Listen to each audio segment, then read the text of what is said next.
All right, let's take forward that discussion with Vinayak Chatterjee. He's the founder and managing trustee at the Infravision Foundation. Thanks much for taking time out. Mr. Chatterjee, this spike in power demand that we're seeing, what's your assessment? Is it transient in nature or do you believe it's structural?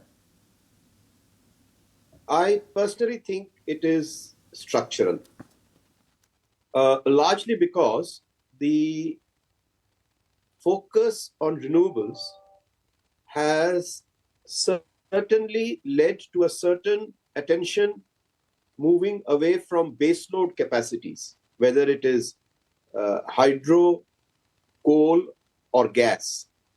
While renewable power is coming in, I think the pace of renewable power capacity addition is now showing certain signs of slowing down. And in a situation where power demand has just been shared with your viewers, is now climbing rather aggressively. So we have a structural issue shaping up that once again, as a country, we are talking about power shortage, especially at night time. Now, the gentleman before me has, of course, outlined the various steps that are being taken. And let me add a few more. I think the silver lining is that there is still sufficient headroom in the PLF of coal thermal plants to actually ramp up. We have seen PLF fall to levels of even as low as sub 60. And push comes to shove, they can go as high as 80 to 85. So we have headroom in the coal thermal sector to actually pick up slack. The second issue is that the government is also realizing that for renewable, the emphasis is now shifting from generation, which is happening, to storage. Now, we need mechanisms to store renewable power generated during the sunlight hours or when the wind is blowing to be used at the time when peak loads happen, which is in the evening and nighttime. So there is a lot of focus, and I think 3 days back, a notification was issued by the Power Ministry announcing guidelines for the power storage business from renewables. And as you know, power storage will happen across three vectors: battery storage, pump hydro storage, and ultimately green hydrogen, which will be able to store renewable power. Green hydrogen is still some way off, but the other two projects are on. Thirdly, I think there is a need to shift power consumption from peak hours to off-peak hours. Now, another notification that has been announced is what is called time of day pricing. From 1st April 2024, all large industrial, institutional, commercial customers are required to be 100% to have smart meters and are encouraged to buy cheaper power during the daytime and more expensive power in the evenings. And from 1st April 2025, the entire domestic load of the country is expected to move to time of day pricing, where a customer or a householder will get cheaper power in the afternoon and will get more expensive power in the evening and night. At the same time, the pace of implementation of renewable and wind needs to be accelerated. It has slowed down somewhat, as media reports have recently highlighted, for a variety of reasons. But that's really my, my total take on the question you asked me. But over to you. Also, Mr. Chatterjee, do you believe that last 1 to 2 years have also sort of brought back to the fore the importance of thermal plants and how we can't do away with them? I agree with you.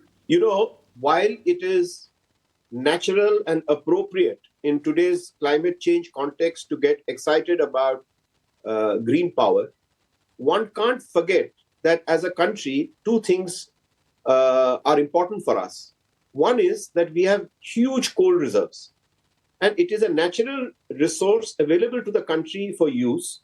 And at the same time, we have a long way to go before we can wish away the base load from fossil fuels.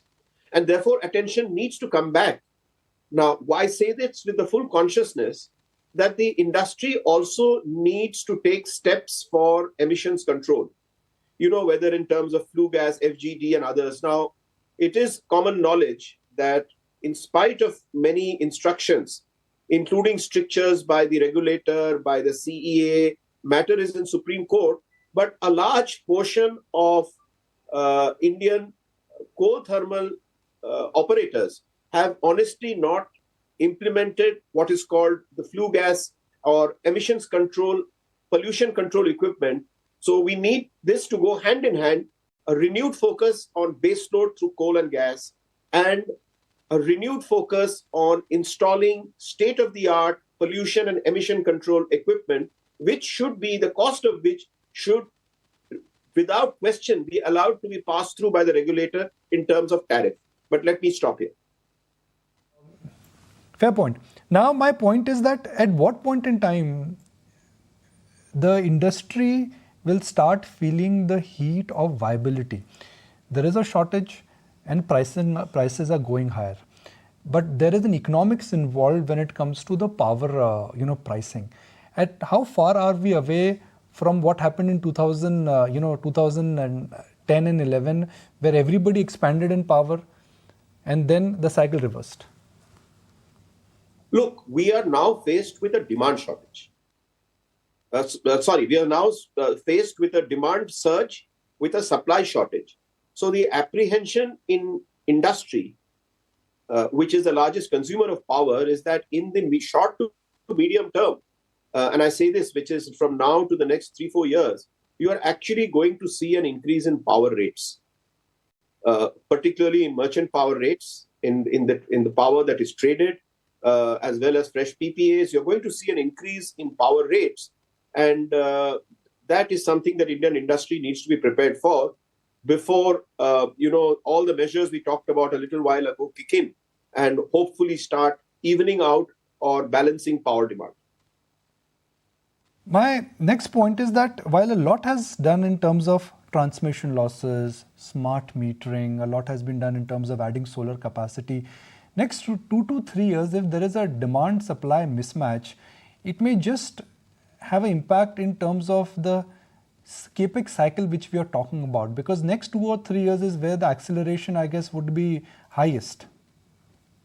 I agree with you. So I think, as has been discussed earlier in this session, a lot of steps need to be taken to see that there is a supply surge also. So the speaker before me outlined various steps, from adequacy of coal stocks, and I added a few points, to increasing the storage capacity of renewables, to etc. So we actually, on a war footing, need to put in not one measure, but a series of measures, from hydrocarbon base load generation with appropriate control, to removing the obstacles to wind and solar, to really pushing the agenda on storage, to move fast. While you said smart meters is happening, actually a large swath of the country now needs to be covered with smart meters.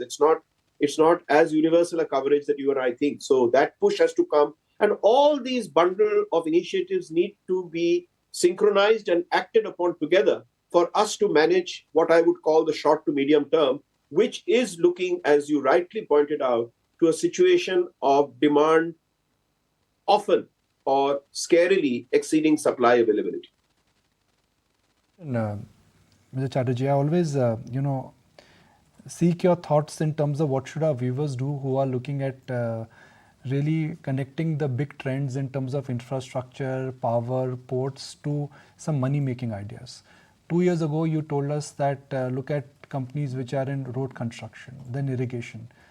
What would be your advice to our viewer who knows that there is a shortage in the power sector coming? Dynamics will change. But if somebody is looking at, let's say, benefiting from investing in power stocks or power supply chain, which to your mind should be the port of call? Look, any services or supplies that go into the transmission and distribution, I think transmission is seeing an upsurge with some very, very big capex, including, one of the biggest capexes in the country.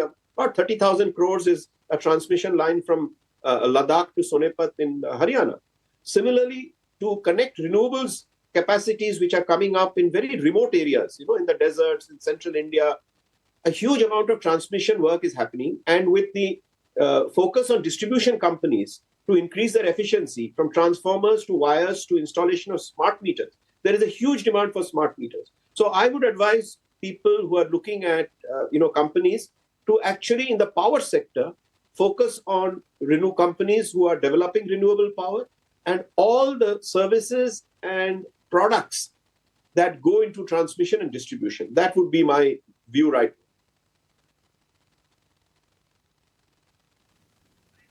Well, always such a pleasure to have you on ET Now, and certainly look forward to have you in a Mumbai studio. It's been a while actually. We haven't had a coffee together. Yes, happy to come. Let me know when you're free. And look forward to